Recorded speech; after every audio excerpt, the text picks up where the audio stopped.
आध्यात्मिक पथ की कहानी सुनने वाले सभी श्रोतागणों को जय श्री कृष्णा, जय श्री राधे। चैनल को सब्सक्राइब जरूर कीजिएगा और लाइक शेयर भी। भगवान श्री कृष्ण ने अपने जीवन में कई युद्धों का संचालन किया। कहना चाहिए कि उन्होंने अपने पूरे जीवन में युद्ध ही युद्ध किए।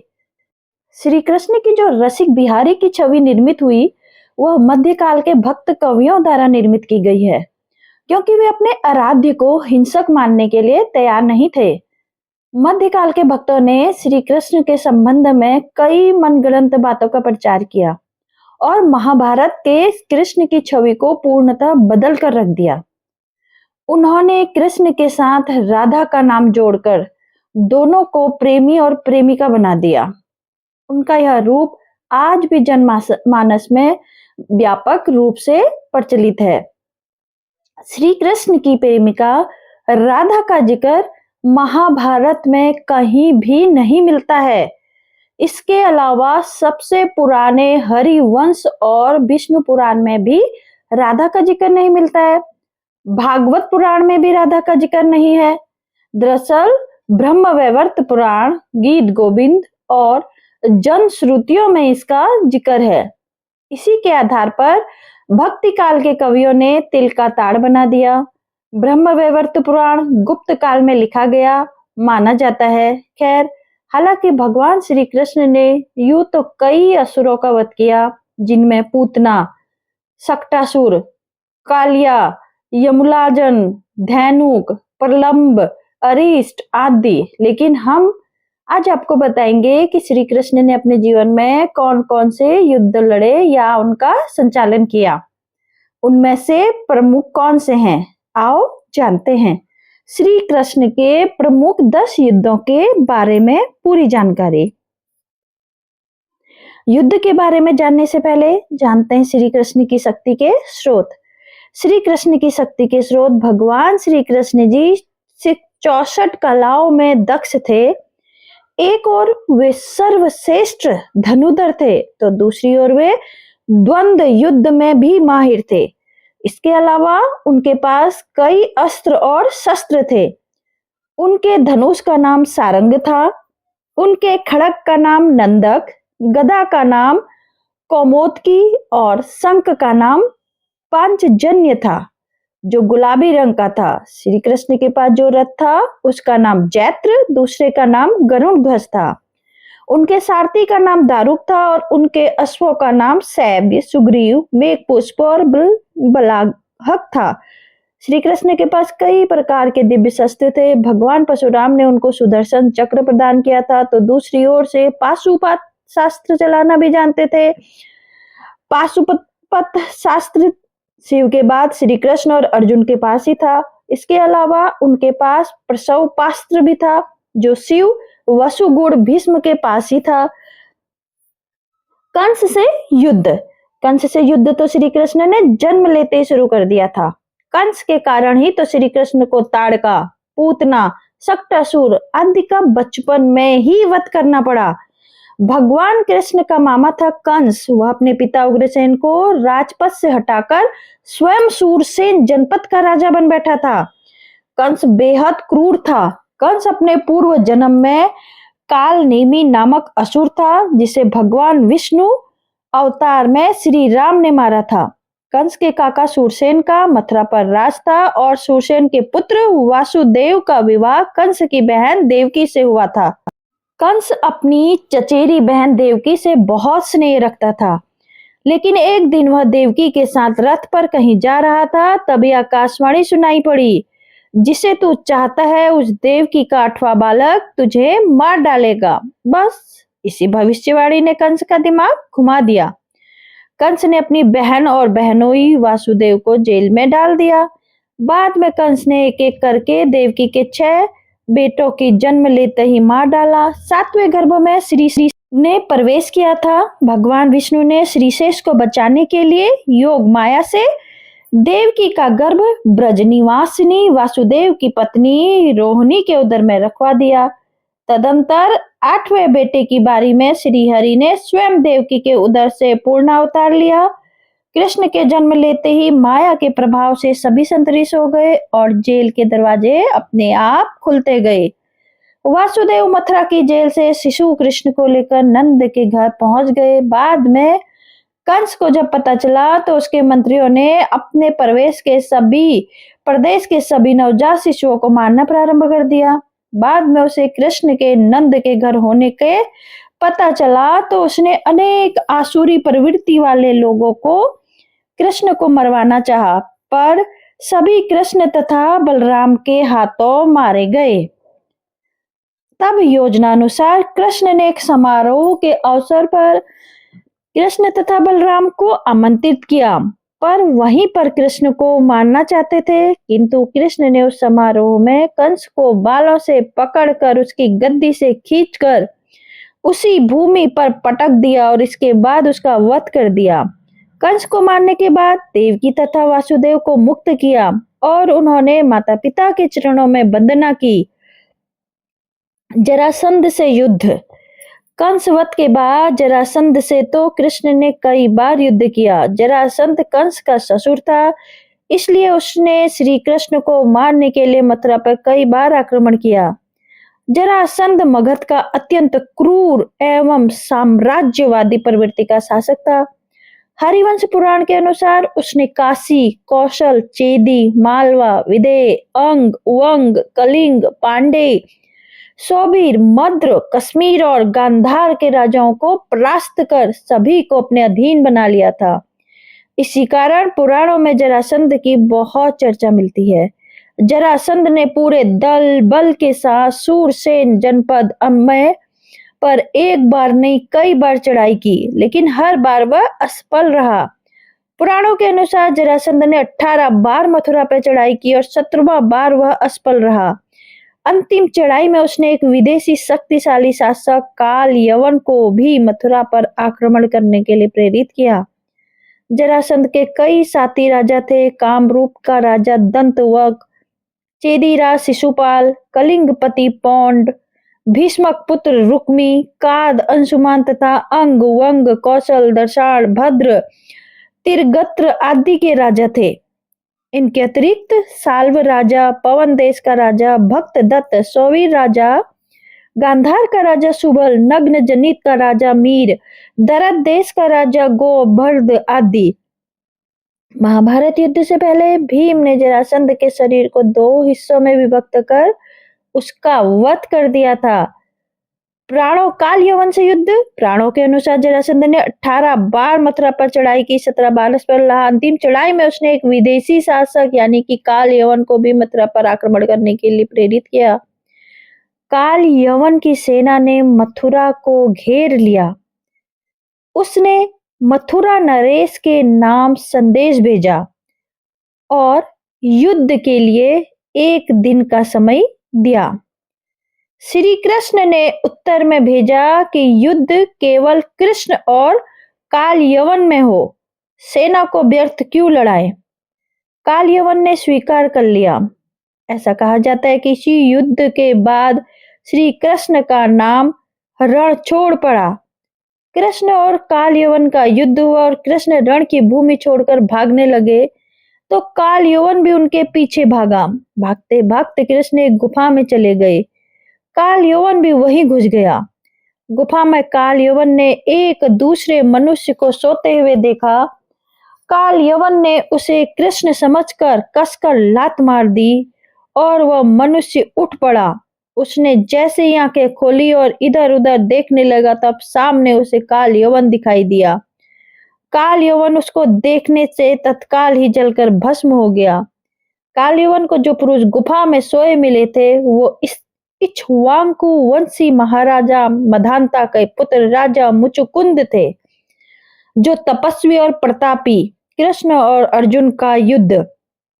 कहते हैं कि एक बार श्री कृष्ण और अर्जुन में द्वंद्व युद्ध हुआ था। यह श्री कृष्ण के जीवन का भयंकर द्वंद्व युद्ध था।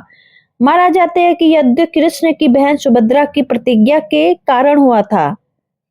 अंत में इस युद्ध में दोनों ने अपने अपने सबसे विनाशक शस्त्र क्रमशः सुदर्शन चक्र और पाशुपत शास्त्र निकाल दिए, लेकिन देवताओं के हस्तक्षेप करने से ही वे दोनों शांत हुए थे। शिव और कृष्ण का जीवाणु युद्ध। माना जाता है कि कृष्ण ने असम में बाणासुर और भगवान शिव से युद्ध के समय महाश्व ज्वर के विरुद्ध वैष्णव ज्वर का प्रयोग कर विश्व का प्रथम जीवाणु युद्ध लड़ा था। बलि के 10 पुत्रों में ज्येष्ठ पुत्र का नाम बाण था।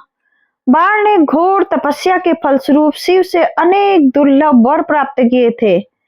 वह शोणितपुर पर राज्य करता था। बाणासुर को भगवान शिव ने अपना पुत्र माना था, इसलिए उन्होंने उसकी जान बचाने के लिए श्री कृष्ण से युद्ध किया था। बाणासुर अहंकारी, महापापी और अधर्मी था। कहते हैं कि इस युद्ध में श्री कृष्ण ने शिव पर जीभास्त्र का प्रयोग किया था। इस युद्ध में बाणासुर की जान बचाने के लिए स्वयं मां पार्वती जब सामने आकर खड़ी हो गई, तब श्री कृष्ण ने बाणासुर को अभय दान दिया। युद्ध का कारण दरअसल बाणासुर की सुंदर कन्या उषा को अनिरुद्ध अपना दिल दे बैठे थे। श्री कृष्ण के पुत्र प्रद्युम्न का पुत्र अनिरुद्ध था। बाणासुर को जब यह पता चला तो उसने अनिरुद्ध और उषा दोनों को कारागार में डाल दिया। नारद ने श्री कृष्ण से जाकर कहा कि आपके पौत्र अनिरुद्ध को बाणासुर ने कारागार में डाल दिया है। श्री कृष्ण ने बलराम तथा प्रद्युम्न के साथ बाणासुर पर आक्रमण कर दिया। अंत में सबको परास्त कर श्री कृष्ण उषा और अनिरुद्ध को लेकर द्वारिका पहुंच गए। नरकासुर का युद्ध। नरकासुर को भौमासुर भी कहा जाता है। कृष्ण अपनी 8 पत्नियों के साथ सुखपूर्वक द्वारिका में रह रहे थे। एक दिन स्वर्गलोक के राजा देवराज इंद्र ने आकर उनसे प्रार्थना की, हे कृष्ण, प्राग ज्योतिषपुर के दैत्यराज भौमासुर के अत्याचार से देवतागण त्राही त्राही कर रहे हैं। क्रूर भौमासुर ने वरुण का छत्र, अदिति के कुंडल और देवताओं की मणि छीन ली है और वह त्रिलोकी विजयी हो गया है। इंद्र ने कहा, भौमासुर ने पृथ्वी के कई राजाओं और आमजनों की अति सुंदर कन्याओं का हरण कर उन्हें अपने यहाँ बंदी गृह में डाल रखा है। कृपया आप हमें बचाइए प्रभु। इंद्र की प्रार्थना स्वीकार करके श्री कृष्ण अपनी प्रिय पत्नी सत्यभामा को साथ लेकर गरुड़ पर सवार हो प्राग ज्योतिषपुर पहुंचे। वहां पहुंचकर भगवान कृष्ण ने अपनी पत्नी सत्यभामा की सहायता से सबसे पहले मूर दैत्य सहित मूर के 6 पुत्र ताम्र, अंतरिक्ष, श्रवण, विभा, वसु, नभ, स्वान और अरुण का संहार किया। मूर दैत्य का वध हो जाने का समाचार सुन भौमासुर अपने अनेक सेनापति और दैत्यों की सेना के साथ लेकर युद्ध के लिए निकला। भौमासुर को स्त्री के हाथों मरने का श्राप था, इसलिए भगवान श्री कृष्ण ने अपनी पत्नी सत्यभामा को सारथी बनाया और घोर युद्ध के बाद अंत में कृष्ण ने सत्यभामा की सहायता से उसका वध कर डाला। इस प्रकार भौमासुर को मारकर श्री कृष्ण ने उसके पुत्र भगदत्त को अभय दान देकर उसे प्राग ज्योतिष का राजा बनाया। भौमासुर द्वारा हरण कर लाई गई 16,100 कन्याओं को श्री कृष्ण ने मुक्त कर दिया। ये सभी अपहृत नारियां थी या फिर भय के कारण उपहार में दी गई थी और किसी और के माध्यम से उस कारागार में लाई गई थी। वे सभी भौमासुर द्वारा पीड़ित थी, दुखी थी, अपमानित थी, लांछित और कलंकित थी। सामाजिक मान्यताओं के चलते भौमासुर द्वारा बंधक बनाकर रखी गई इन नारियों को कोई भी अपनाने को तैयार नहीं था। तब अंत में श्री कृष्ण ने सभी को आश्रय दिया। उन सभी कन्याओं ने श्री कृष्ण को पति के रूप में स्वीकार किया। उन सभी को श्री कृष्ण अपने साथ द्वारिकापुरी ले आए। वहां भी सभी कन्याएं स्वतंत्रता पूर्वक अपने इच्छानुसार सम्मान पूर्वक रहती थी। श्री कृष्ण ने कार्तिक माह के कृष्ण पक्ष की चतुर्दशी को नरकासुर का वध कर दिया था। इसी दिन की याद में दीपावली के ठीक एक दिन पूर्व नरक चतुर्दशी मनाई जाती है। मान्यता है कि नरकासुर की मृत्यु होने से उस दिन शुभ आत्माओं को मुक्ति मिली थी। महाभारत का युद्ध 22 नवंबर 3067 ईसा पूर्व हुआ था।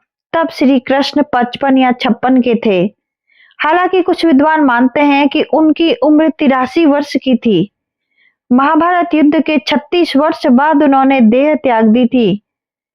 इसका मतलब 119 वर्ष की आयु में उन्होंने देह त्याग किया था। आर्यभट्ट के अनुसार महाभारत का युद्ध 3137 ईसा पूर्व हुआ। श्री कृष्ण ने यह युद्ध नहीं लड़ा था, लेकिन उन्होंने इस युद्ध का संचालन जरूर किया था।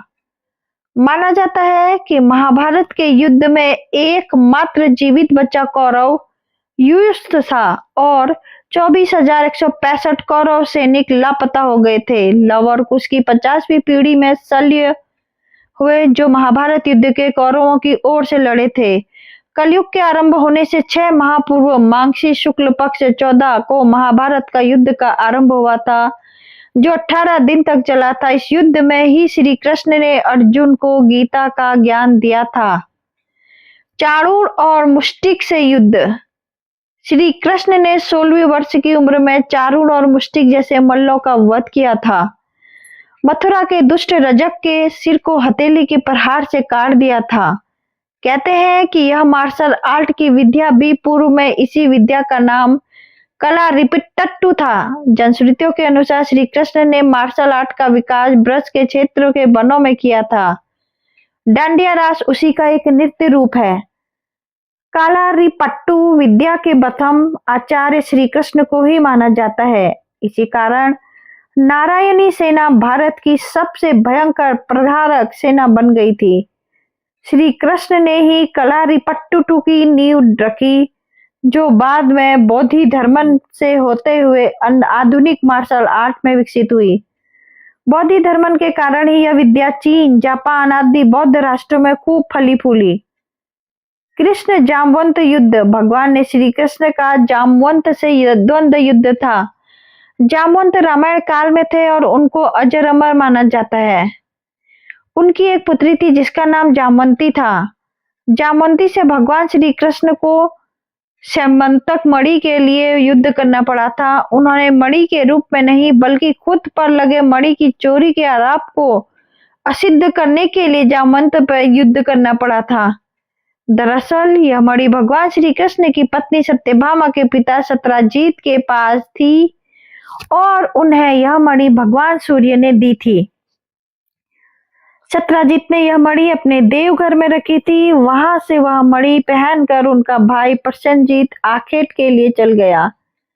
जंगल में उसे और उसके घोड़े को एक सिंह ने मार दिया और मणि अपने पास रख ली। सिंह के पास मणि देखकर जामवंत ने सिंह को मारकर मणि उससे ले ली और उस मणि को लेकर वे अपनी गुफा में चले गए, जहां उन्होंने इसको खिलौने के रूप में अपने पुत्र को दे दी। इधर सत्यजीत ने श्री कृष्ण पर आरोप लगा दिया कि यह मणि उन्होंने चुराई है। तब श्री कृष्ण ने यह मणि हासिल करने के लिए जामवंत से युद्ध करना पड़ा। बाद में जामवंत जब युद्ध में हारने लगा, तब उन्होंने अपने प्रभु श्री राम को पुकारा और उनकी पुकार सुनकर श्री कृष्ण को अपना राम रूप में आना पड़ा। तब जामवंत ने समर्पण कर अपनी भूल स्वीकारी और उन्होंने मणि भी दे दी और श्री कृष्ण से निवेदन किया कि आप मेरी पुत्री जामवंती से विवाह करके जामवंती श्री कृष्ण के संयोग से महाप्रतापी पुत्र का जन्म हुआ, जिसका नाम सांब रखा गया। इस सांब के कारण ही कृष्ण कुल का नाश हो गया था। श्री कृष्ण ने कहा कि कोई ब्रह्मचारी और संयमी व्यक्ति की इस मणि को धरोहर के रूप में रखने का अधिकारी है। अतः श्री कृष्ण ने वह मणि अक्रूर जी को दे दी। उन्होंने कहा कि अक्रूर, इसे तुम ही अपने पास रखो। तुम जैसे संपूर्ण संयमी के पास रहने में ही इस दिव्य मणि की शोभा है। श्री कृष्ण की विनम्रता देखकर अक्रूर नतमस्तक हो उठे। पौंडक कृष्ण युद्ध। चुनार देश का प्राचीन नामक करूप देश था। वहां के राजा का नाम पौंड्रक था।